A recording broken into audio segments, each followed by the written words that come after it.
সুপ্রিয় দর্শক, প্রত্যেককে স্বাগত আমন্ত্রণ জানাচ্ছি বাংলা ভিশনের প্রতিদিনের সংবাদ বিশ্লেষণের অনুষ্ঠান নিউজ অ্যান্ড ভিউজে। সঙ্গে আছি জিয়াউল হক সবুজ। আলোচনার জন্য আজ স্টুডিওতে আমন্ত্রিত হয়েছেন বিজ্ঞ দুই আলোচক। আছেন আমার বাঁ পাশে রয়েছেন advocate Manzil Morshed, president human rights and piece for Bangladesh, এবং সর্ববামে রয়েছেন ডক্টর সৈয়দ আনোয়ার হোসেন, বঙ্গবন্ধু চেয়ার অধ্যাপক, Bangladesh university of professionals BUP. আপনার দুজনকে আলোচনায় স্বাগত জানাচ্ছি।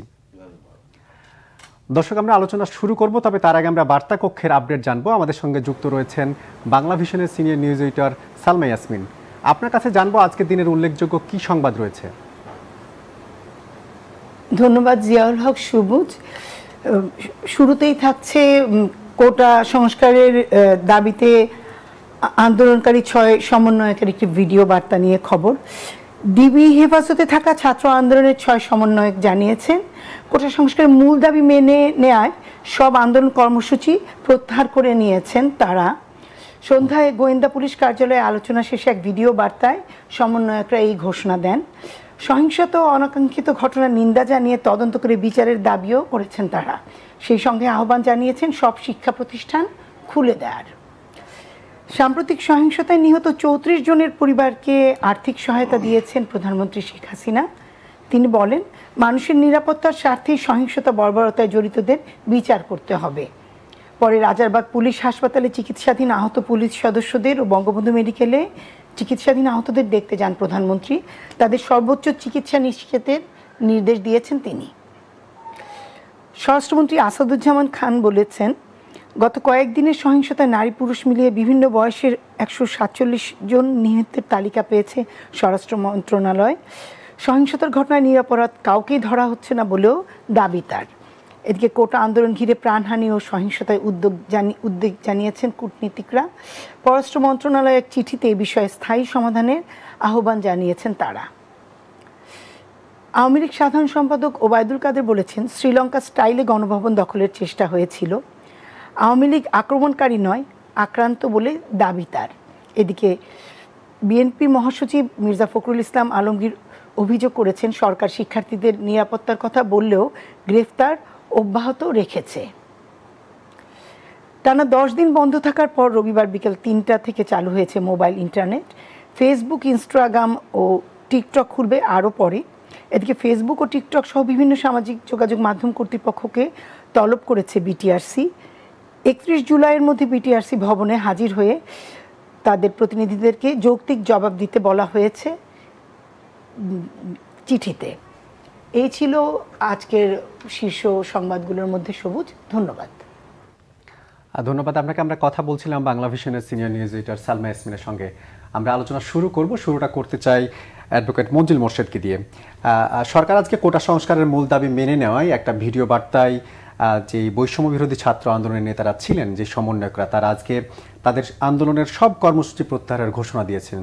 যারা এই মুহূর্তে ডিবি হেফাজতে রয়েছেন, তাদের এই সিদ্ধান্তকে কিভাবে দেখছেন? তারা যে এই সব কর্মসূচি প্রত্যাহার করে নিল, তাদের এই সিদ্ধান্তকে কিভাবে দেখা যায়?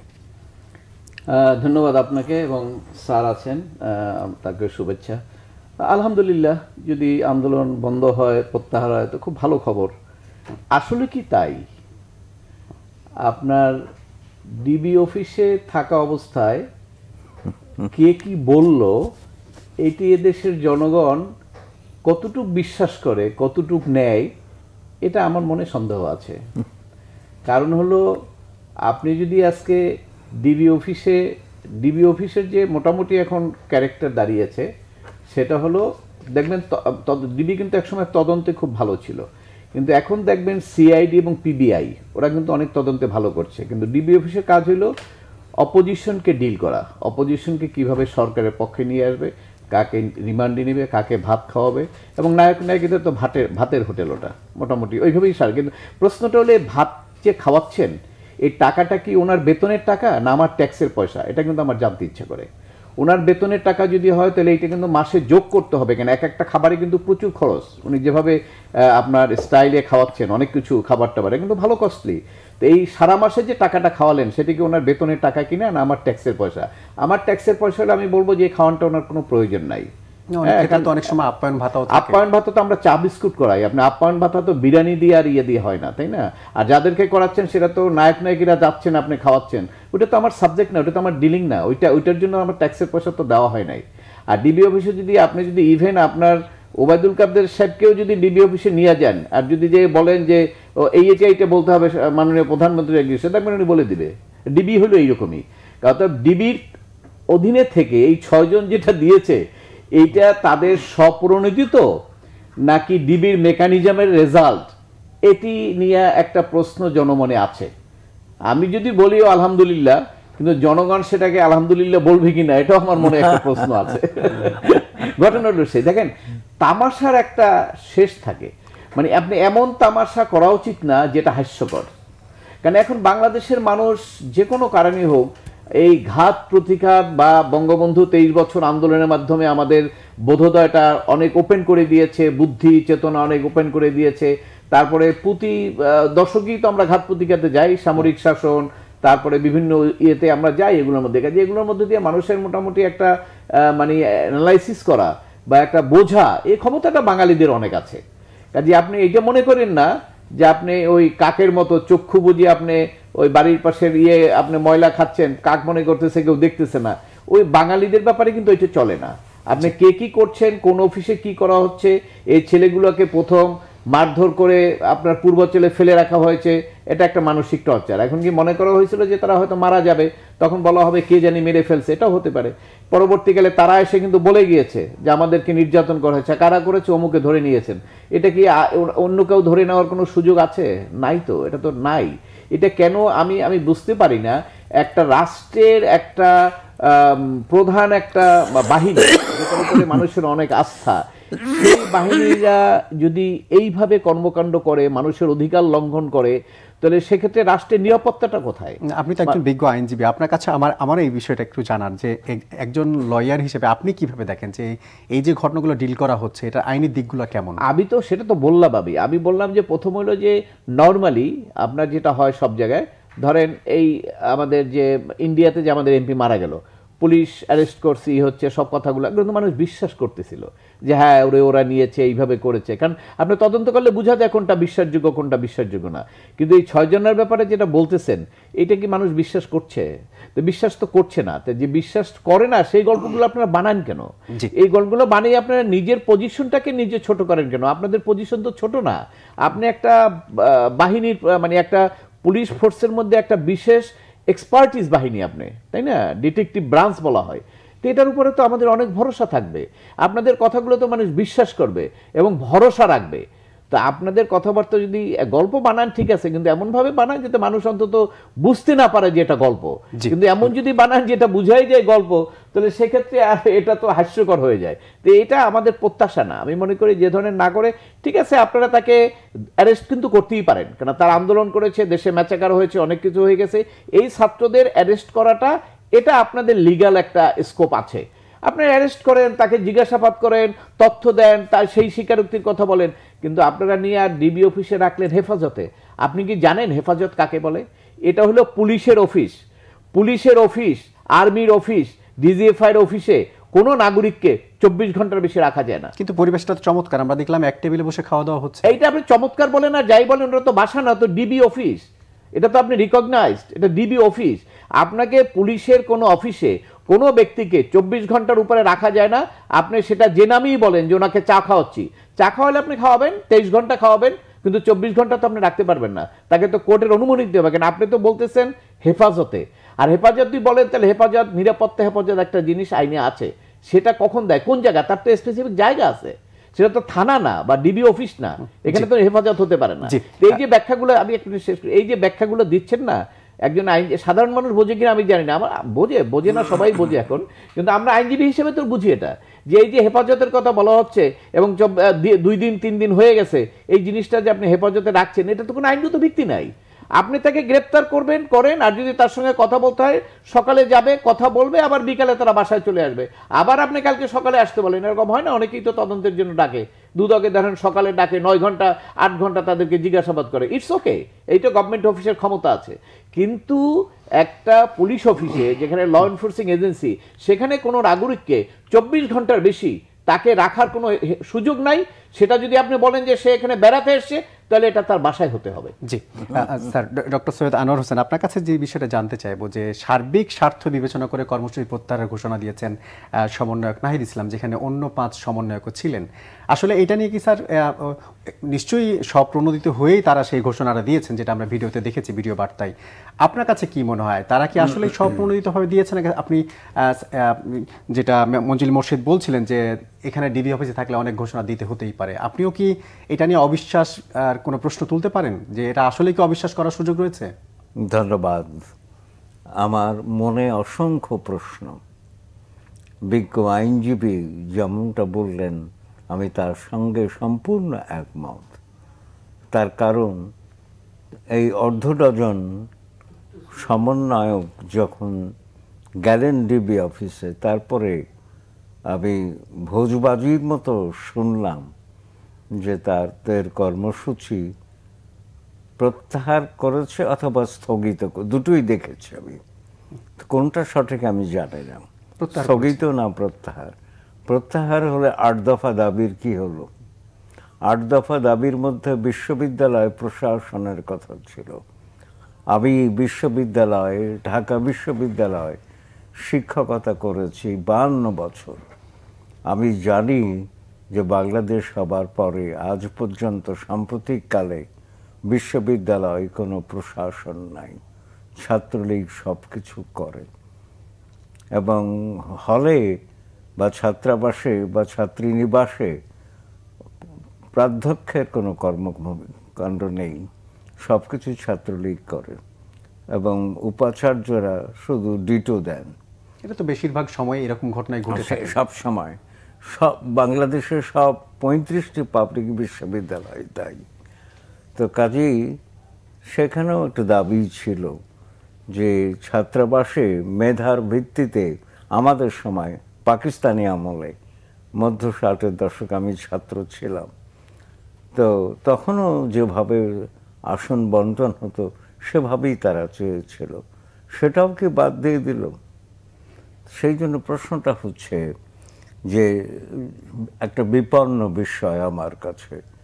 ডিবি অফিসে গেল আর ভোজবাজির মতো আমি শুনলাম যে তারা প্রত্যাহার বা স্থগিত যাই করুক, আমি দুটোই দেখেছি।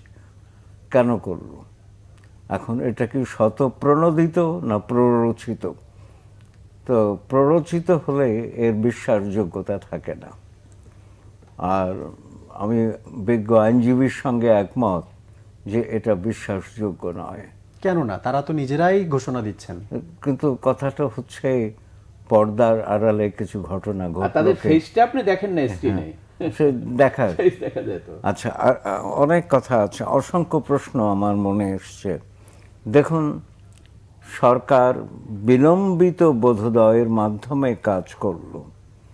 সরকার যদি এত সময় না নিয়ে যুব মানসিকতা অনুধাবনের চেষ্টা করত, তাহলে কিন্তু এত ক্ষয়ক্ষতি হতো না। ক্ষয়ক্ষতির জন্যে কিছুক্ষণ আগে আপনার অনুষ্ঠানে আসার আগে আল জাজিরায় আমি নিব বারকারের সাক্ষাৎকার গ্রহণ করা নিয়ে অনুষ্ঠানটি দেখছিলাম। সাক্ষাৎকার দিলেন আমাদের মাননীয় তথ্য প্রতিমন্ত্রী মোহাম্মদ আলী আরাফাত, এবং তিনি যা বললেন তাকে একটি কথাই আমি বলছি যে নিব বারকার প্রশ্ন করলেন যে তুমি যা অভিযোগ আনতে চেষ্টা করছো, প্রত্যেকটি অভিযোগ হচ্ছে তথ্য প্রমাণহীন, তো তথ্য প্রমাণ দাও, সারা বিশ্ব বিশ্বাস করবে। বিএনপি জামাত এগুলো করেছে নাশকতা, এটা সবসময় সরকারের পক্ষ থেকে কলের গানের মতো বারবার শোনানো হচ্ছে, কিন্তু কথা হলো তথ্য প্রমাণ আমরা চাই। নাশকতা নিন্দনীয় এবং গর্হিত কাজ। গোটা রাষ্ট্রের সম্পদ ধ্বংস করা মানে এই সম্পদগুলো তৈরি হয়েছে আমাদের টাকায়, সরকারের টাকা নাই, দলের কোনো টাকা নাই, আবার যখন মেরামত হবে আমাদের টাকায়। কাজেই আমরা আসতেও কাটা পড়বো, যেতেও কাটা পড়বো, শাঁখের করাতের মতো। তো কাজে এই কাজটি কে করলো? এবং গত 2 দিন আগেই বোধহয় জাতিসংঘের মানবাধিকার সংক্রান্ত সমন্বয়ক আইরিন খান, বাংলাদেশের মেয়ে, তিনি চাইলেন একটি আন্তর্জাতিক তদন্ত, নিরপেক্ষ তদন্ত। তো সেই জন্যে তদন্ত হলে সব কিছু বেরিয়ে আসবে বলে আমি মনে করি। আরেকটি কথা হচ্ছে যে আমি কিন্তু সবসময়, দেখুন, হত্যাকাণ্ডের তদন্ত কমিশন হয়েছে, আমার বিজ্ঞ আইনজীবী জানেন, কিন্তু ঘটনার ওপরে কোনো তদন্ত কমিশন হয়নি। কিন্তু আমি চাই তদন্ত কমিশন একটি চাই, এবং শ্বেতপত্র প্রকাশিত হোক, এটা গণতান্ত্রিক। 2014 সম্পর্কেও আমি বলেছিলাম নিরপেক্ষ তদন্তের মাধ্যমে শ্বেতপত্র প্রকাশিত হোক, কারণ আমি জানতে চাই, সরকারের দায়িত্ব আমাকে জানানো। আরেকটি হচ্ছে, দেখুন, বর্তমান সরকার গত কয়েকদিনে দেশের সর্বোচ্চ জবরদস্তিমূলক ক্ষমতা প্রয়োগ করেছে। কোন ক্ষেত্রে? যেমন পুলিশ, বিজিবি, সেনাবাহিনী, সান্ধ্য আইন সব প্রয়োগ করা হলো, করে একটা মন্দ নজির সৃষ্টি করলো। এবং পুলিশ, বিজিবি, সেনাবাহিনী পারস্পরিক গ্রুপ ইন্টারেস্টের মধ্যে একটা গ্রুপ ইন্টারেস্ট আমরা পড়েছি, আমরা জানি, সংঘাত লাগিয়ে দেওয়া হলো। এটা আমরা চাই না, কারণ সব বাহিনী হচ্ছে আমার জনগণের বাহিনী। মুক্তিযুদ্ধের রক্তের উপরে দাঁড়িয়ে আছে এই দেশটি, এবং 3টি বাহিনী দাঁড়িয়ে আছে মুক্তিযোদ্ধার রক্তের উপরে। সুতরাং তাদের একে অপরের সঙ্গে কোনো সংঘাত লাগার কোনো সম্ভাবনা আছে বলে আমি মনে করি না। কিন্তু সরকার সেই কাজটি কেন করলো, এই কেন উত্তরটি আমি চাই। আরেকটি হচ্ছে, এই এত মানুষ কেন মরল, এত মানুষ কেন মরল? আজ গতকাল স্বরাষ্ট্রমন্ত্রী বললেন 147 জন সংখ্যা বেশি হতে পারে। তার আগে আমাদের সাধারণ সম্পাদক আওয়ামী লীগের সড়ক ও সেতু মন্ত্রী, তিনি বলেন 200-র কাছাকাছি। অর্থাৎ সরকারের কাছে সঠিক তথ্য নাই কেন, এতদিনেও নাই কেন? তার আগে আমার সবচেয়ে বড় প্রশ্ন, এত মানুষ মরল কেন, কিভাবে মারা গেল, আমি জানতে চাই। রংপুর রোকেয়া বিশ্ববিদ্যালয়ের ছাত্র আবু সাইদ বুক চিতিয়ে দাঁড়িয়ে আছে, সে ভিডিও আমি দেখেছি। সেখানে গুলি করা হয়েছে। গুলি করে পুলিশ যে ভাষ্য দিয়েছে তার সঙ্গে একমত নই। 1829 সালে ব্রিটেনে যখন প্রধানমন্ত্রী স্যার রবার্ট পিল, তিনি পুলিশ বাহিনীর স্রষ্টা, এবং পুলিশকে তিনি মানুষের বন্ধু হিসাবে উপস্থাপন করেছিলেন। এবং আমি 5.5 বছর স্কটল্যান্ড এবং ইংল্যান্ডে ছিলাম, আমি পুলিশকে দেখেছি মানুষের বন্ধু। তো বাংলাদেশের পুলিশ কি মানুষের বন্ধু? সেই প্রশ্নটা আমি রাখছি। আপনি পথে যাতায়াত করলে দেখবেন যে সেনানিবাসে একটি নিয়ম, আর সারা ঢাকা শহরে আর একটি নিয়ম। 2017-তে মাননীয় প্রধানমন্ত্রী ঘোষণা করেছেন ঢাকা শহরে সব ট্রাফিক সিগন্যালে গাড়ি চলবে, তাহলে পুলিশের রোজগার কমে যায়। সেনানিবাসে কেউ রোজগার করে না, সব সিগন্যাল অনুযায়ী গাড়ি চলে, কিন্তু ঢাকা শহরে চলে না। আপনি 15 মিনিট, 20 মিনিট, আধ ঘন্টা, 35 মিনিট বসে থাকবেন, পুলিশ তার ইচ্ছা মতো হাত তুলবে, নামাবে, গাড়ি চলবে, এটা হয় না। জি। আচ্ছা, আর একটা হচ্ছে,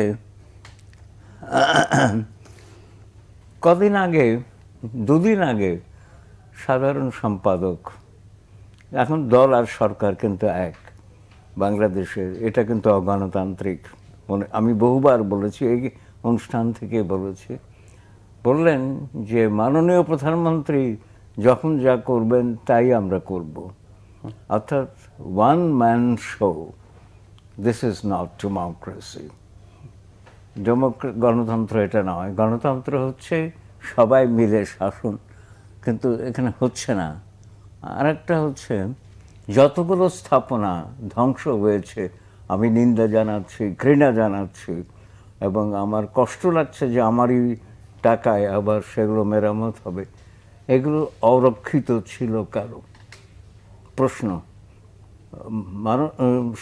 সড়ক ও সেতু মন্ত্রী বললেন যে এমনকি শ্রীলঙ্কার স্টাইলে গণভবন দখল করার চেষ্টা ছিল। গণভবন প্রতিরক্ষার কোনো ব্যবস্থা কি সরকার নিয়েছে? জি, আপনার এই প্রশ্ন আর একটি কথা বলি যে গতকালের বাংলা দৈনিকে একটা খবর যে 2-3 দিনের বেশি হচ্ছে নরসিংদী কারাগার অরক্ষিত ছিল। এতদিন আন্দোলন চলছে, স্পর্শকাতর স্থাপনাগুলো কেন সরকার অরক্ষিত রাখলো?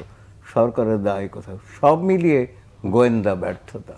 জি, 75-এর 15ই আগস্ট থেকে গোয়েন্দা ব্যর্থতা শুরু হয়েছে এবং ওই তারপর চলমান, তার মানে জবাবদিহিতা নাই তাদের মধ্যে। সরকার অনুষ্ঠিত করতে পারেনি। হোলি আর্টিজান ঘটনাটা গোয়েন্দা ব্যর্থতা।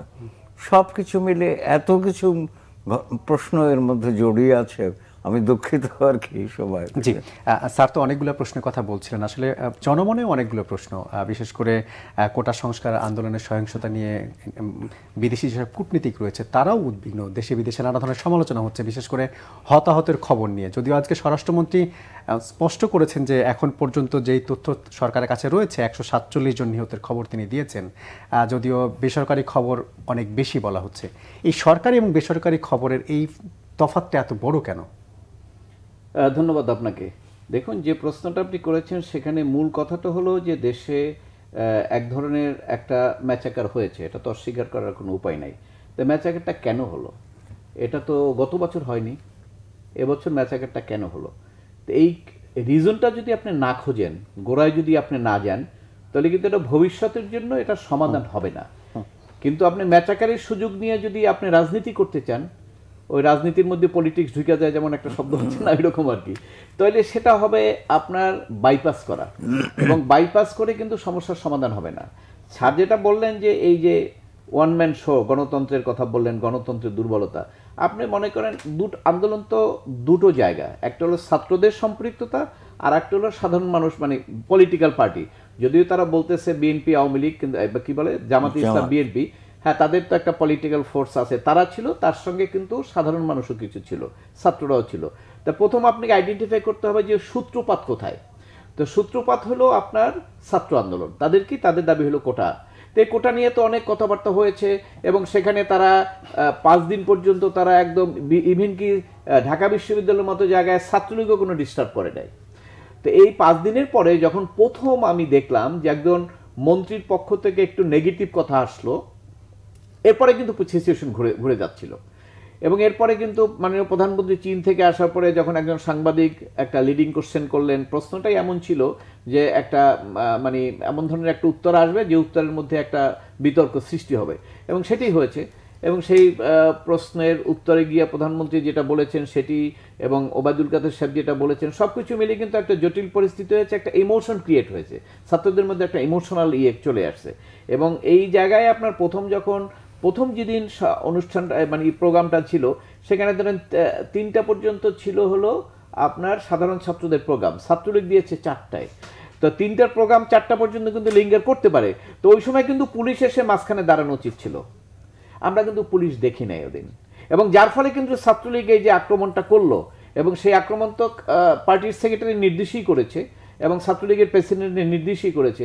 এর সঙ্গে আরও একটা নির্দেশ আছে, সেটা আপনারা দেখেছেন কিনা জানি না, কারণ আমি সজাগ ছিলাম। রাত্র 1:30টার সময় হঠাৎ করে দেখি টিএসসিতে একজন মন্ত্রী ছাত্রলীগের সঙ্গে মিটিং করতেছেন, তারও তো দায় আছে, সেও তো নির্দেশ দিয়েছেন। এখন আপনারা যদি বলেন যে এই ছাত্রলীগকে আমরা কেউ নির্দেশ দেই নাই, এটা তো বিশ্বাসযোগ্য হবে না।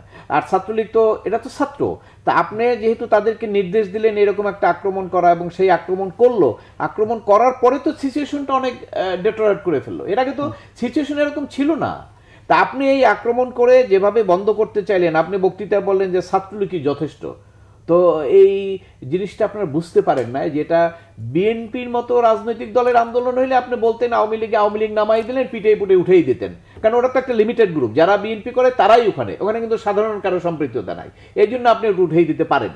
কিন্তু এই যে সাধারণ ছাত্ররা, এটা কি শুধু কোটা নিয়েই আসছে? স্যার কিন্তু একটু টাচ দিয়েছেন যে ছাত্ররা কেন বিক্ষুব্ধ। এই জায়গাটা যদি আপনি আজকেও না যান, এবং এখন পর্যন্ত যাওয়ার কোনো লক্ষণ দেখি না, কেন আপনি তো টার্গেট নিয়েছেন বিএনপি জামাতে দেশের অনেক কিছু করেছে, তাদেরকে বিচার করতে হবে, সবকিছু শেষ করতে হবে, এগুলোর মধ্যে আছেন আপনারা। কিন্তু এই যে ছাত্ররা ইউনাইটেড হলো, রিজনটা যদি আপনি না খোঁজেন, তাহলে ঠিক 1 বছর পরে আরেকটা ঘটনা ঘটবে এখানে। মানে এই যে এখনকার যে সমস্যাটা, এই সমস্যা যদি টেকসই একটা সমাধান দরকার হয়, সেক্ষেত্রে করণীয় কি? করণীয় তো দুটো জিনিস, একটা হলো ছাত্রদের মুভমেন্টটা কেন হয়েছে। প্রথম কথাটা হলো বিশ্ববিদ্যালয় হবে স্বায়ত্তশাসিত।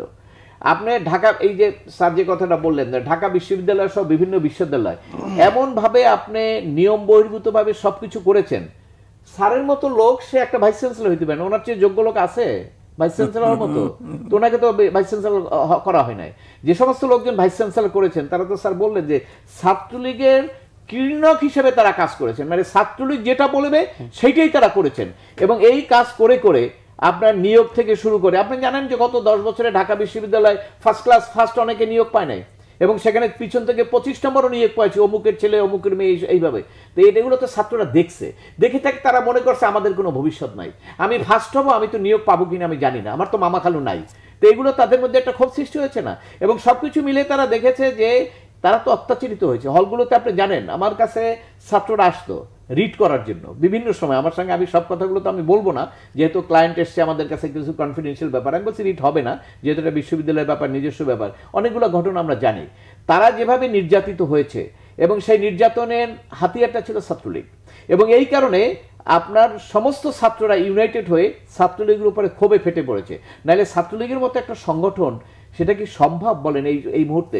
আমরা আগে দেখেছি, আমরা যখন ছাত্র তখনই কিন্তু এক হল থেকে ছাত্রলীগ আউট হয়ে গেছে, অথবা জাতীয় ছাত্র সমাজ আউট হয়েছে, তখন তো এরশাদের দল ছিল, কিন্তু সমস্ত হলগুলোতে সবাই আউট হয়ে গেছে, এরকম কোনো সিচুয়েশন কখনো ছিল না। কিন্তু সেই সিচুয়েশন হয়েছে, কেন হয়েছে? ওই যে ছাত্রদের মধ্যে ক্ষোভ, এবং এই ক্ষোভটা কিন্তু আপনার শুধু যে আপনার সাধারণ ছাত্র আর এই কোটা বিরোধী তা কিন্তু না, এটা অ্যাজ এ হোল। কারণ আপনার যখন একটা অন্যায় হয়, সে অন্যায়ের প্রতিকারের জন্য সবাই এগিয়ে আসে, এবং অন্যায়ের যে প্রতিক্রিয়া সেটা প্রত্যেকের উপরে পড়ে, এবং সেই কারণে ওই জায়গাটায়, সেটা হলো ছাত্রর জায়গা বললাম। রাজনীতির জায়গা, আপনার রাজনীতির জায়গায় ক্ষোভ, আপনি কি মনে করেন যে এমনিতেই মানুষ ক্ষোভ ছাড়াই হয়? আপনি তো রাজনীতির জায়গাটা এমন একটা পয়েন্ট অফ নো অর্ডারে নিয়ে গেছেন যে যারা রাজনীতি করে আওয়ামী লীগ ছাড়া অন্য যারা করে তারা এখন জীবনেও চিন্তা করে না যে নির্বাচনের মাধ্যমে ক্ষমতায় আসবো, তারা মনে করে যে স্যার কি করবো, আমি সব ভাগ্যেছি, আমি নিজে মরে যাই। তাদের টেন্ডেন্সি কিন্তু এরকম হয়ে গেছে। এটা কিন্তু আপনাকে দেখতে হবে। আপনি মনে করবেন যে না, রাষ্ট্রে আজকে কিন্তু একটা বড় সংখ্যক পিপল কিন্তু আপনার সরকারের দলের না, একটা বড় সংখ্যক, এটা কিন্তু 2-1 লাখ টা কিন্তু না, কোটি কোটি। তো সেই জায়গায় এদেরকে বাদ দিয়ে, এদের যদি অ্যাটিটিউড এইরকম হয় যে আমি কিচ্ছু চাই না, আমি সবকিছু ভাঙিয়ে আমি মরে যাবো, এই অ্যাটিটিউডের দিকে আপনি রাজনৈতিক পরিস্থিতি কেন রাখবেন? আপনি সেই জায়গাটা তো ফিরে আসতে হবে। ফিরেটা আসাটা কি, সবাই তো চায় একটা সুষ্ঠু নির্বাচন, আপনি সেই গণতন্ত্রের প্রক্রিয়াটা ফিরে আনতে হবে, এবং সেই কনফিডেন্স যদি আপনি রাজনৈতিক দলের মধ্যে দেন, এর সব থেমে যাবে। জি, আমরা আপনি এক সেকেন্ড, আপনি যখন অনেক আগুন লাগে তখন দেখেন না, পানি দিলে আগুনটা কমে যায়, তা আপনাকে তো পানি দেওয়ার ব্যবস্থা করতে হবে, নাইলে তো আগুন জ্বলতেই থাকবে। আপনি পানি দেওয়ার ব্যবস্থাটা হলো, আপনি বলেন যে আমরা আইনের শাসন এবং গণতান্ত্রিক পদ্ধতি এস্টাবলিশ করবো এই দেশে। এটা তো বঙ্গবন্ধুর কথা, এটা তো আপনি তো বঙ্গবন্ধুর আওয়ামী লীগ, এটা বঙ্গবন্ধুর আওয়ামী লীগ কি আজকে আছে? বঙ্গবন্ধুর আওয়ামী লীগ আছে, স্যার বলতে পারবেন, স্যার বলবে যে এটা উত্তর দিবে আছে কিনা বলেন। আমি তো মনে করি যে বঙ্গবন্ধুর আওয়ামী লীগ এখন নাই। বঙ্গবন্ধুর আওয়ামী লীগ থাকলে এই যে গণতন্ত্র থেকে বিচ্যুতি, আইনের শাসন থেকে বিচ্যুতি, এটা হতে পারতো না, এটা হওয়ার সম্ভব না। জি, আমরা ছোট্ট একটা বিরতিতে যাব, বিরতির পর আমরা আলোচনা করব। দর্শক, নিউজ এন্ড ভিউজে নিচ্ছি ছোট্ট একটা বিরতি, একটু পরেই ফিরবো, আমাদের সঙ্গে থাকুন।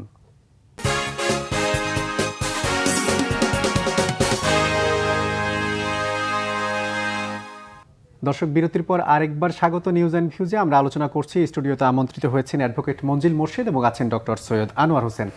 সৈয়দ আনোয়ার হোসেন, আপনার কাছে আলোচনায় আসতে চাই যে যেই কথাটা মঞ্জিল মোর্শেদ বলছিলেন যে আসলে ছাত্রদের মধ্যে এক ধরনের পুঞ্জীভূত ক্ষোভ ছিল, একইভাবে রাজনৈতিক দলগুলোর মধ্যেও যারা বিরোধী দলে রয়েছেন তাদের মধ্যে এক ধরনের ক্ষোভ ছিল, তাদের একটা অংশ হয়তো ভেঙে চুরে মরে যায় এমন হয়তো প্রতিশ্রুতি বা এমন কমিটমেন্ট থেকে তারা হয়তো কিছু করে থাকতে পারে। আসলে সরকার বিরোধী এই ক্ষোভটার কারণ কি? এই ক্ষোভের কি আদৌ কোনো যৌক্তিকতা রয়েছে? ধন্যবাদ আপনাকে। আমি কিন্তু একটি শব্দ ব্যবহার করেছি, পুঞ্জিত ক্ষোভ, এবং ক্ষুব্ধ তারুণ্য মানেই হচ্ছে পুঞ্জিত ক্ষোভ থেকে তাদের এই ক্ষোভ বহিঃপ্রকাশ। এই ব্যাপারটি সরকার অনুধাবন করতে পারেনি, আমার কাছে সবসময় মনে হয়েছে।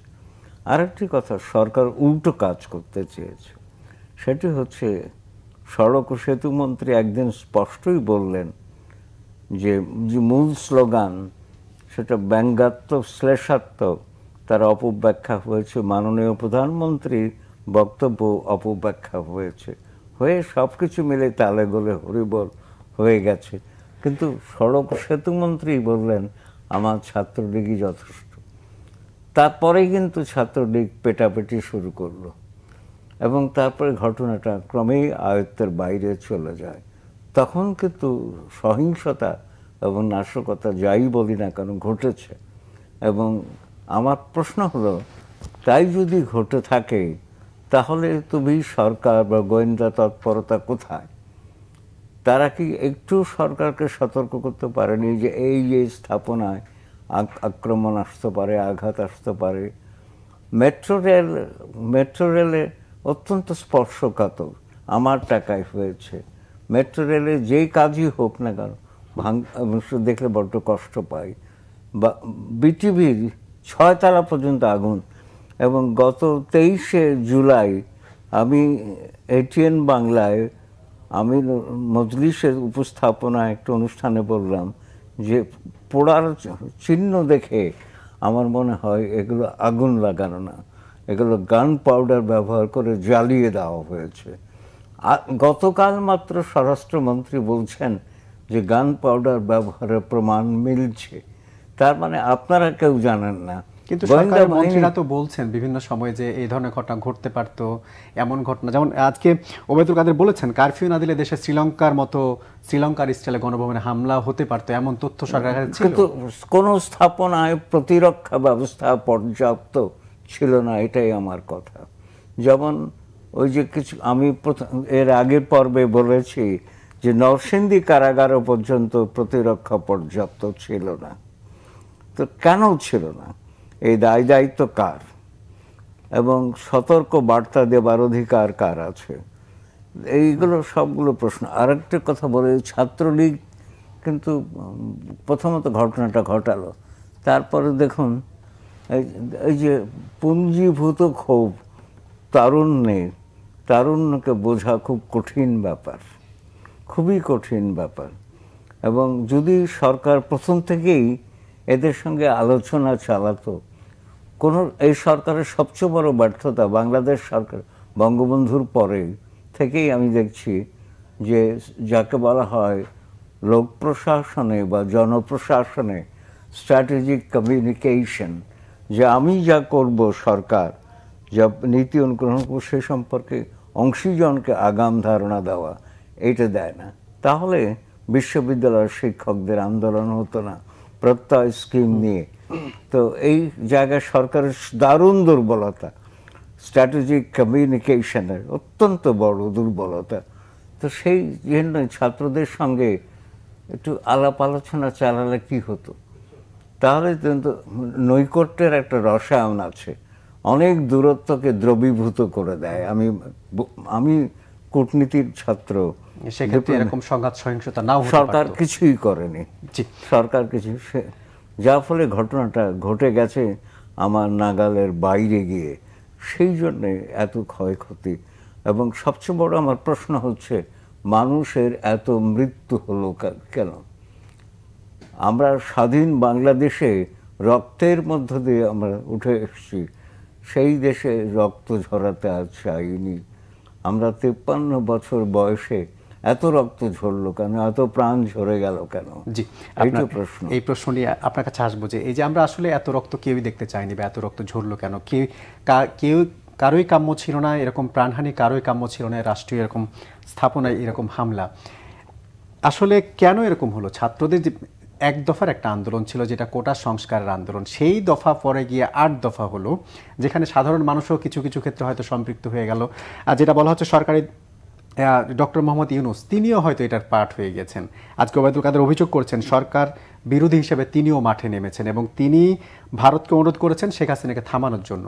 আসলে তাকেও আসতে হলো কেন এই আন্দোলনের সাথে? ওই একটা জায়গায় যেবার আপনার ডক্টর ইউনূসের অনুরোধের কথা বললেন, ভারতকে অনুরোধ করেছে, ওই জায়গাটা আমি আসবো। এটা রাজনীতির একটা বড় মেনুকরণ। দেখেন 52 সালের ভাষা আন্দোলন থেকে শুরু করে এই পর্যন্ত যতগুলো আন্দোলন হয়েছে তার মধ্যে শুধু মুক্তিযুদ্ধে আমাদের শহীদের সংখ্যাটা অনেক বেশি। আর অন্য সবগুলোকে ছাপিয়ে এবারে কিন্তু নিহতটা বেশি হয়েছে, যদি আমি কারেক্ট বলি। আপনার ইয়েতে এরশাদ বিরোধী আন্দোলন, এগুলো তো আমরা ছাত্র, আমরা তো মাঠে ছিলাম, দেখেছি, মারা গেছে। তারপরে আপনার 88 আন্দোলন বা 69 আন্দোলন, সব আন্দোলনেই মারা গেছে, মারা যাবে, এটা খুব স্বাভাবিক। আপনার আওয়ামী লীগের যখন আন্দোলন করেছে আওয়ামী লীগের মারা গেছে, অন্যরা যখন আন্দোলন করেছে অন্যরা মারা গেছে, এটা স্বাভাবিক। কিন্তু এবারের আন্দোলনে কিন্তু এইটা এই মৃত্যুটা কিন্তু রাজনৈতিক না। যেমন অন্য অন্য সময় বিএনপি ক্ষমতায় আওয়ামী লীগ আন্দোলন করতেছে, আওয়ামী লীগের লোকজন মারা যাচ্ছে, আওয়ামী লীগ ক্ষমতায় বিএনপির লোকজন মারা যাচ্ছে। কিন্তু এবারে মারা যাওয়ার মধ্যে একটা সাধারণ মানুষ চলে আসছে, সাধারণ ছাত্র চলে আসছে। এবং ছাত্র মারা যাওয়া তো এটা একটা বিরাট ব্যাপার, তাই না? ছাত্র তো আপনার কোমলমতি ছাত্ররা মারা যাবে, এটা তো মানুষের একটা ইমোশনে লাগে। তো এই দাগটা, এই যে আপনার দাগ, এই দাগটা আপনি কিভাবে দূর করবেন, এটা একটা বড় প্রশ্ন। তবে আজকে আমি দেখলাম যে মাননীয় প্রধানমন্ত্রী খুব ভালো একটা কাজ করেছেন, সেটা হলো হাসপাতালে গিয়ে সবার চিকিৎসার ব্যাপারে বলছেন, দেখভাল করেছেন। তবে নিহতের পরিবারকে আজকে আর্থিক সহায়তা 34 জনকে দিয়েছেন। তো নিশ্চয়ই এটা যদি সবাইকে দেওয়া হয় একই দৃষ্টিভঙ্গিতে, তাহলে সেটা একটা ভালো কাজ হবে। যে অন্তত ইয়ে করা যে না, যারা ক্ষতিগ্রস্ত আমি দেখছি। দেখুন, এই যে বলা হয় যে টেলিভিশন এবং আপনার আমাদের মেট্রো রেলের ক্ষতি হয়েছে, এইটার ব্যাপারে কি কোনো বাংলাদেশের একটা নাগরিক কি এইটা বলবে যে না ঠিকই আছে? এটা তো বলার কোনো সুযোগ নাই। এবার আমরা সবাই জানি যে এটা ক্ষতি, আমার ক্ষতি, কেন আমার ট্যাক্সের পয়সা গঠন করা হয়েছে। কিন্তু প্রশ্ন হলো, আপনাকে ঘটনাটা তো হয়েছে একটা সামগ্রিক ইনসিডেন্ট, এটাকে তো আলাদা করে টেলিভিশন ওইটা বললে হবে না। আমি আজকে যে আপনার মানে খুবই একটা শঙ্কার মধ্যে, সেটা হলো সাংবাদিকরা স্বাধীনভাবে কাজ করতে পারে কিনা, এটা আমার কাছে আজকে মনে হয়েছে। কারণ আজকে সমস্ত টেলিভিশনগুলো 2 দিন থেকে আমি দেখতেছি, সাংবাদিকরাই সহ সবাই এমনভাবে নিউজগুলো করতেছে যে বাংলাদেশে আর কিচ্ছু হয় নাই, শুধু মেট্রো রেল আর টেলিভিশনই নষ্ট হয়েছে। এগুলোই সব। এই যে 200 লোক মারা গেল, কোন জায়গায় লোকটা কিভাবে মারা গেল, একটা লোকেরও কোনো তথ্য নাই। তো এইখানে নিশ্চয়ই, কারণ এখানে তো টেলিভিশন মালিকরা তো অনেকেই এমপি, মন্ত্রী, উপদেষ্টা, তাদের টেলিভিশনের সাংবাদিকরা কতটুকু স্বাধীনভাবে কাজ করতে পারবে, সেটা তো একটা প্রশ্ন আছে। এই গণমাধ্যমে তো কিছু কিছু তথ্য দেওয়া হয়েছে, যে সব তথ্যগুলোতে মধ্যেই তো আসলে কোথায় কতজন মারা গিয়েছে, কিন্তু আপনি যখন এখন তো সেকেন্ড স্টেপে আপনি দেখাচ্ছেন কিভাবে ধ্বংসটা হচ্ছে, তাহলে আপনি কিভাবে মৃত্যুটা হচ্ছে সেটা আসবে না। কারণ আমরা তো শুধু ধ্বংসটা নিয়ে কথা বলবো তা তো না, মৃত্যুটা তো মেট্রো রেল ক্ষতি হয়েছে, 1 বছর লাগবে সারতে, আমার ট্যাক্সের পয়সা যাবে বা লোন নিয়ে করবো, অসুবিধা নাই, করা যাবে। একটা মৃত্যু কি ছেলেটাকে আপনি ফেরত দিতে পারবেন? সেই টাকা দিয়ে মাপা যায় মৃত্যু, টাকা দিয়ে তো মৃত্যু মাপা যায় না। তাহলে আপনার মিডিয়ায় যে আপনারা আজকে যে অধিকাংশ মিডিয়ায় দেখলাম যে আপনারা কয়েকদিন থেকে এই কথাটাই আপনি উচ্চারণ করতেছেন, কিভাবে মেট্রো রেলে আগুন দিচ্ছে, কিভাবে টেলিভিশনে করছে, এটা আমরা দেখতে চাই। এবং এদেরকে আপনি ধরে বিচার করে শাস্তি দেন, কিন্তু আপনি যেভাবে পলিটিসাইজ করছেন, এই শাস্তি তো হবে না। আমরা দেখছি তো এর আগে, যখনই আপনি অপরাধীকে একটা রাজনৈতিক আবরণে নিয়ে আসেন, ওই যে হাজার হাজার মামলা দিয়ে দেন, তখন আর কেউ বেরোবে না। এটা আপনি দেখছেন তো, কত আন্দোলন হয়েছে, কত কিছু, একটাও কোথাও বেরোচ্ছে।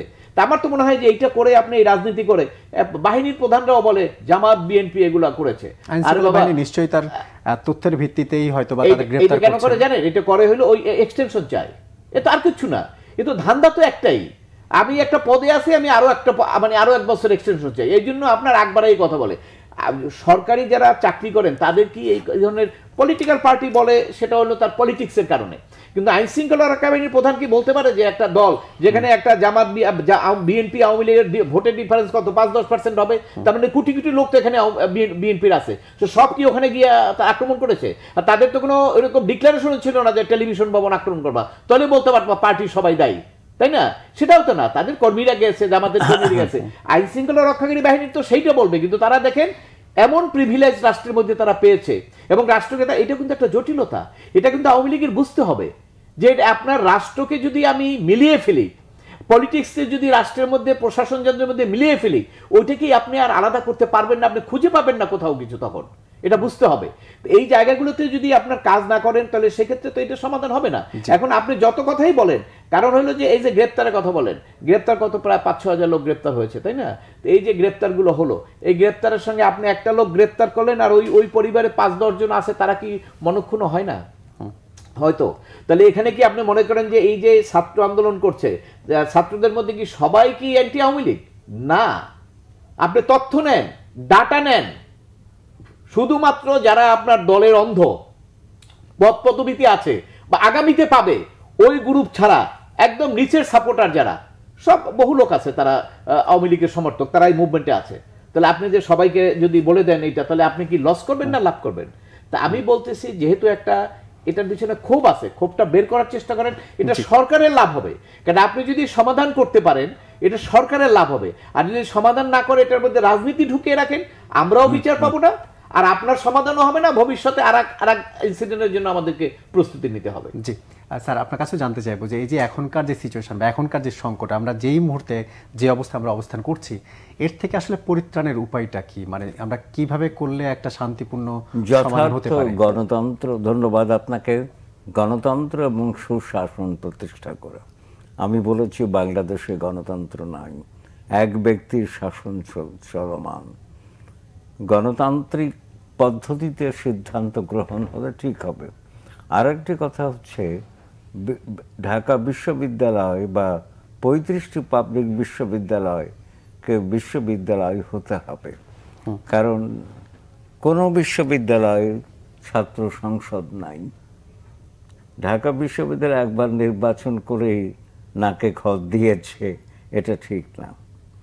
তো আর একটি কথা হলো যে আমি মনে করি বাংলাদেশে সব ঠিক হবে, কারণ গণতন্ত্রের প্রতি কাঠামোগত অঙ্গীকার নিয়ে বাংলাদেশের জন্ম হয়েছে। সেই গণতন্ত্র প্রতিষ্ঠা করতে হবে। শুধুমাত্র নির্বাচন গণতন্ত্র নয়, সরকার কিভাবে চলে সেটাও গণতন্ত্র। সরকার যেভাবে চলছে তা গণতন্ত্র নয়। গণতন্ত্র হতে গেলে আরো অনেক কিছু প্রয়োজন। আমার তারুণ্যকে বুঝতে হবে, তাদের পুঞ্জিত ক্ষোভকে বুঝতে হবে। আর এই প্রসঙ্গে আমি একটি কথা বলি, আমাদের প্রচুর ক্ষয়ক্ষতি হয়েছে। এক পোশাক খাতে দৈনিক 1600 কোটি টাকা বা 1000 কোটি টাকা ক্ষতি, আরো অনেক ক্ষতি হয়েছে নানান খাতে। ইন্টারনেট বন্ধ থাকার কারণে অনেক ক্ষতি হচ্ছে। আমি অফিসে যেতে পারছি না, কাজ করতে পারছি না। আমার অফিস মিরপুর সেনানিবাসে 12 নম্বরে, কারণ মিলিটারি গাড়ি জাহাঙ্গীর গেটের বাইরে আসে না। এটা কেন? এই ক্ষতিটা কে পোষাবে, কে দেবে?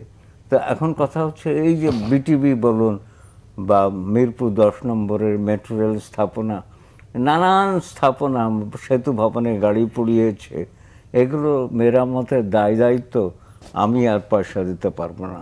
করে সরকার আলোচনা করুক।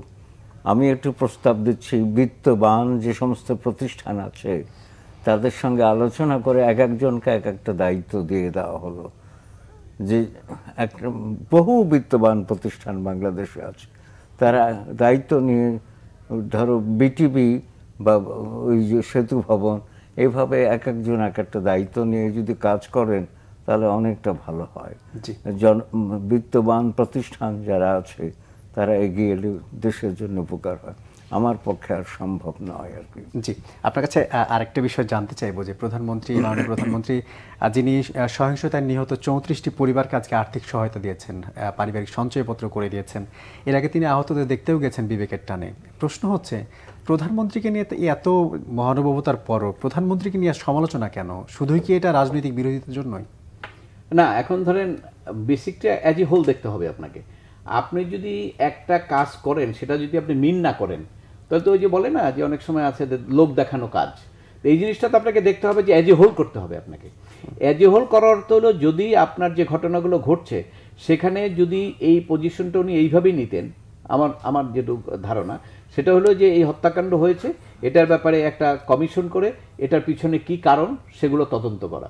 সেগুলো না করতে যে ওনার সামনে ওনার বাহিনী এই যে ছেলেগুলোকে ধরে নিয়ে হেফাজতের কথা বলে রেখে দিচ্ছে, পিটিয়ে মারতেছে, ওটার ব্যাপারে তো উনি কোনো কথা বলেন না। ওটার ব্যাপারে তো ডাকেন নাই আপনার ডিবি প্রধানকে, এটা কি হচ্ছে।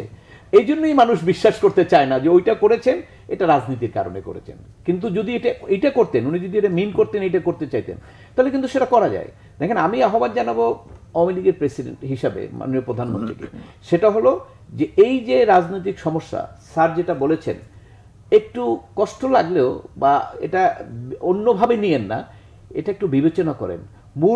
মূল ইয়েটা তো ওই জায়গা থেকে আসছে। মানে মানুষ যখন দেখে তার কোনো অল্টারনেটিভ নাই, তখন সে হিংস্রতায় চলে যায়। তো এই জায়গাগুলোতে কোটি কোটি মানুষকে এই দেশে হিংস্রতার মধ্যে ফেলে এই দেশটা ভালো থাকবে না। আপনি দেখলেন তো এই যে আপনার সামান্য দেখেন বিডিআর পর্যন্ত নাই না, তারপরে থামাইতে পারলেন না, আর্মি নামার পরে 2 দিন পরে হয়েছে, তাই না? তো এইগুলো তো মানুষ এইগুলো এই যে পুঞ্জীবিত, এই পুঞ্জীবিত তো আপনি বাড়বে কেন? আপনি তো ধরেন এই যে আর আপনাকে আওয়ামী লীগের সভাপতিকে গণতন্ত্রের কথা কে বলবে বলেন? গণতন্ত্রের কথা ওনার চেয়ে তো বেশি কেউ জানে না, কারণ উনি তো গণতন্ত্রের জন্য সংগ্রাম করেছেন। তবে একটা সমস্যা আছে, সেটা ওনার আশেপাশে যারা আছে ওনারা কেউ কখনো বলবে না যে এই গণতন্ত্রের পথে আসেন। কারণ কি জানেন, তারা গণতন্ত্রে আসলে তাদের কোনো লাভ নাই, কারণ তারা তো আপনার জোর জবরদস্তি করে এমপি হবে, জোর জবরদস্তি করে ক্ষমতা নেবে, আর এর মধ্যে একটা গ্রুপ ঢুকে গেছে। দেখেন, আপনি দেখেছেন মানে আজকেই দেখেছেন, আরে বাবা দেশের এত ক্ষতি হয়ে গেল, ওনারা আছে ওনাদের প্রণোদনা নেবে, সরকারের কাছে যখন টাকা নেবে ওনাদের নাকি অনেক ক্ষতি হয়ে গেছে। আমি একটা হিসাব দিই, বলা হচ্ছে 12,000 কোটি টাকা ওনাদের ক্ষতি হয়েছে। কয়দিনে? 1 সপ্তাহে। আচ্ছা ঠিক আছে, 1 সপ্তাহ বাদ দেন, বছরের 365 দিন যোগ করেন, যোগ করে হয় কত? 46 লক্ষ কোটি টাকা হয়। আপনারা কি বছরে 46 লক্ষ কোটি টাকা ভ্যাট দেন? তাহলে আগে ভ্যাটটা দেন, তারপরে আপনাদেরকে এই ক্ষতিপূরণটা দেওয়া হবে। তাহলে কিভাবে আপনার ধরেন অর্থের লোটপাট হচ্ছে? এখন এই প্রধানমন্ত্রীর কাছে এটা দেখাই প্রণোদনা, আমাদের ব্যবসায়ীদের ক্ষতি হয়েছে, আমার ট্যাক্সের পয়সা আবার তাদেরকে দেওয়া হবে, এবং বলবে ব্যাংকের কোনো যাটা আছে লোন টোন আর দিতে হবে না। মানে এরা আবার একটা সুযোগ সন্ধানী, মানে সরকারের উপরে ভর করে ব্যবসায়ীরা আর একটা সুযোগ সন্ধানী, যারা এই সরকারকে সঠিকভাবে চলতেও দিবে না। কারণ সরকার যদি সঠিকভাবে চলে তাহলে তো তারা এই যে লুটপাটটা করতে পারবে না, এবং লুটপাটের মাত্রা তো আর বলা লাগবে না। আজকে শেষ করতে হবে এখানেই। অসংখ্য ধন্যবাদ অ্যাডভোকেট মঞ্জিল মোরশেদ। আমি একটা কথা বলি স্যার, স্তাবকের স্তুতি নেতৃত্বের জন্য বড় চ্যালেঞ্জ। বীরবলকে সম্রাট আকবর বলেছিলেন, তুমি তালিকা তৈরি করে নাও যে এই রাজ্যে কত বোকা আছে। বীরবল স্তাবক হননি, 1 নম্বরে দিয়েছেন সম্রাট আকবরের নাম, এত বোকা মানুষ কেন? বলেছে আপনি ঘোড়া না দেখে ঘোড়ার মালিককে আগাম টাকা দিয়ে দিয়েছে। আর বঙ্গবন্ধু স্তাবকের স্তুতি পছন্দ করতেন না।